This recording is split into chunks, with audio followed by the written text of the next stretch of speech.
po. Pag-isa ng beta po, dito po ulit tayo sa barracks natin. So, na-notice lang natin may nag-drop na BKBM natin. So, i-harvest natin, bilangin natin kung ilan yung na-drop nila. So, yan po, na-start ko na siya. Nahuli ko na yung iba, pero as of now, tingin ko nagda-drop pa rin siya. So, hintayin lang natin ng konti. Saka natin tanggalin lahat yung mga nag-drop nila. Kasi sa mollis nga, o yung live bearer natin, most probably kakainin nila yung mga fry nila. So, as much as possible talaga, maihiwalay na natin yung mga fry para marami tayong masave na mga fry nila. So, ito po, hulihin natin yung iba kasi tingin ko marami na naman nag-drop dito. Hulihin na natin para masave na natin sila. Focus na natin yung na-harvest natin. So, ayan po, mga nasa 2, 4, mga nasa 20 pieces na siguro ito. Ayan. Ayan. And then, meron pa. Ito pa sila. Ayan pa. Ayun. So, kailangan na natin talaga tanggalin sila kasi inaabangan na sila eh. Kinakain na ng malalaki.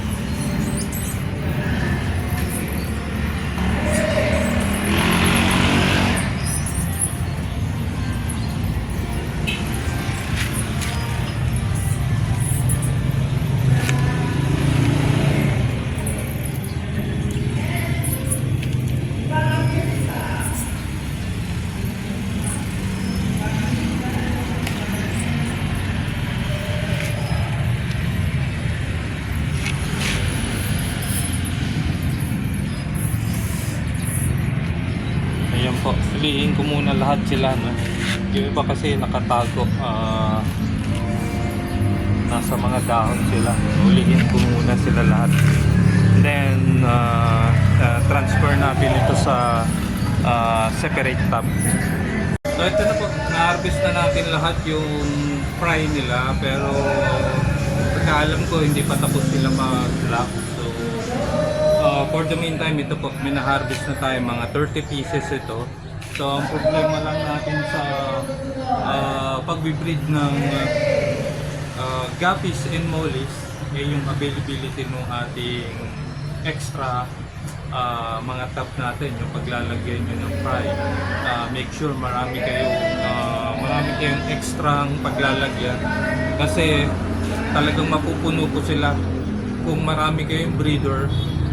Drop ng drop yan, so hanggang mapuno wala na kayong paglagyan ng mga top.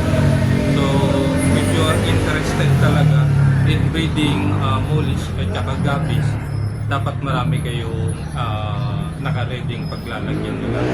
So far almost all my tab na nga rito is puno na. Meron tayong nakita pa isa rito, bakante pa, so dito na lang natin ilalagay. Supposedly pang beta ko to, naabang ko to sa beta fry, pero since wala na tayong paglagyan, so for the meantime dito na muna natin. Focus lang natin.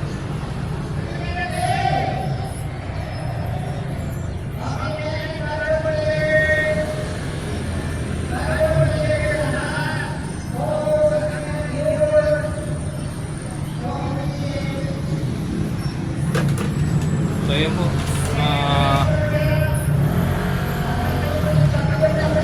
nalipat na natin sila. So hintay lang natin na medyo lumaki yan. And then pwede na natin isama dun sa ibang malalaki na naunang fry ng ating mga mollies. So ayan po, for the meantime po, Pang-isa ng beta po. Like, share, follow lang po yung ating page dyan, YouTube channel, meron din po tayo. So, ang next natin is mag-prepare tayo ng beta for breeding kasi naubusan na tayo ng beta ngayon. Medyo mataas na naman yung demand ng beta natin. So, mag-breed ulit tayo ng mga betas. So, yan lang po.